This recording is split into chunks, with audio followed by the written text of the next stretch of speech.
Na tarde de 8 de novembro de 1957, um voo da Pan American Airways decolou de São Francisco em direção ao Havaí. Era o Pan Am-7, também conhecido como Clipper Romance of the Skies, um Boeing 367 Stratocruiser, considerado um dos aviões mais modernos e luxuosos de sua época. A bordo estavam 36 passageiros e 8 tripulantes. O clima era estável, o plano de voo estava em ordem e, para todos, aquela seria apenas mais uma travessia tranquila sobre o Pacífico. Mas o que começou como uma viagem de rotina se transformaria em um dos mistérios mais perturbadores da história da aviação. As primeiras horas transcorreram normalmente. O capitão William Ogg, um piloto experiente, fez contato por rádio relatando a posição da aeronave. Sua voz soava calma, sem qualquer sinal de problema. Era como se tudo estivesse dentro do esperado. Porém, minutos depois, o silêncio absoluto. Nenhum pedido de socorro, nenhuma mensagem de emergência, nada. O Pan Am-7 havia desaparecido sem deixar pistas. Quando o avião deixou de responder, a guarda costeira foi acionada. O desaparecimento em pleno Oceano Pacífico gerou uma operação de busca massiva, envolvendo aviões, navios e até apoio militar. Horas de varredura sobre as águas não revelavam nada além de imensidão azul.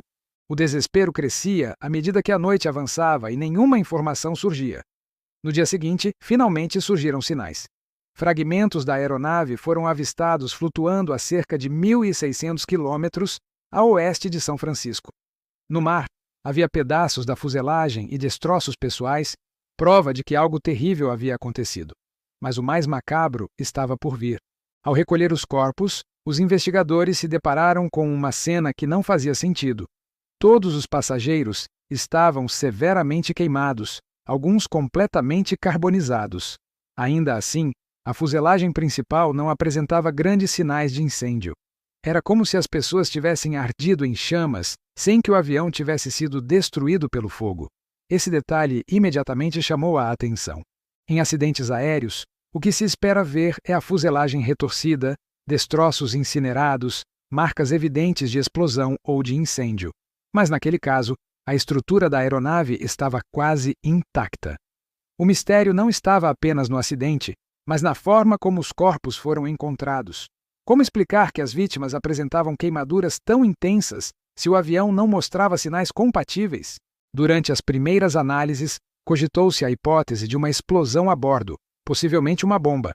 Os anos 1950 eram marcados por tensões da Guerra Fria, espionagem e temor constante de sabotagens. Mas logo essa explicação começou a ruir. Não havia fragmentos característicos de explosivos, nem sinais de rompimento interno na fuselagem que apontassem para uma detonação. Outra possibilidade considerada foi incêndio causado por vazamento de combustível.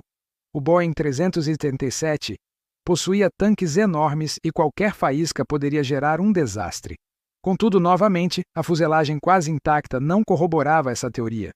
Os investigadores também levantaram a chance de falha mecânica, especialmente relacionada ao sistema de pressurização ou aos motores. O Stratocruiser, embora luxuoso, tinha um histórico de falhas. Ainda assim, nada explicava por que os corpos estavam carbonizados sem que o avião tivesse sido consumido por chamas. O caso se tornava cada vez mais intrigante. A imprensa da época explorou a tragédia, publicando manchetes sensacionalistas e cobrindo cada detalhe. A população acompanhava com espanto e medo, pois voar era ainda uma experiência relativamente nova e cercada de fascínio e receio. E no meio de tudo, as famílias das vítimas sofriam com a falta de respostas. Com o tempo, o mistério do Pan Am-7 foi caindo no esquecimento, mas nunca foi resolvido. Nenhuma explicação oficial conseguiu encerrar as dúvidas. O relatório final da investigação concluiu apenas que não havia elementos suficientes para determinar a causa. Um acidente sem precedentes, uma sequência de fatos sem lógica aparente. Décadas depois, especialistas ainda tentam encontrar explicações plausíveis. Alguns sugerem que pode ter havido fogo químico localizado, algo capaz de queimar rapidamente os passageiros sem se espalhar para a estrutura do avião. Outros falam em falhas elétricas violentas que poderiam ter causado combustão de tecidos e assentos, mas não atingiram diretamente a fuselagem metálica. Há também quem acredite em sabotagem sofisticada, um atentado cuidadosamente planejado que nunca foi revelado ao público. O que se sabe com certeza é que naquela noite de novembro de 1957, o Clipper Romance of the Skies mergulhou no mar levando 44 vidas, e que a cena encontrada pelos resgatistas desafiou qualquer explicação lógica. Um avião quase intacto, mas passageiros reduzidos a cinzas. Uma tragédia que parece mais saída de uma narrativa de terror do que de um relatório técnico de aviação. Até hoje, o Pan Am 7 permanece como um enigma. A ausência de respostas alimenta teorias, rumores e especulações.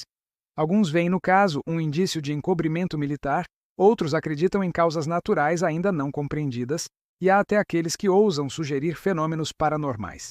O tempo passa, mas a pergunta continua ecoando. O que realmente aconteceu no voo Pan Am 7?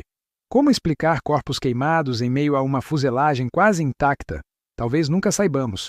O Oceano Pacífico, vasto e implacável, guarda seus segredos nas profundezas. E esse talvez seja um mistério destinado a permanecer sem solução. Um lembrete sombrio de que, por mais que a ciência avance, alguns segredos da aviação permanecem intocados.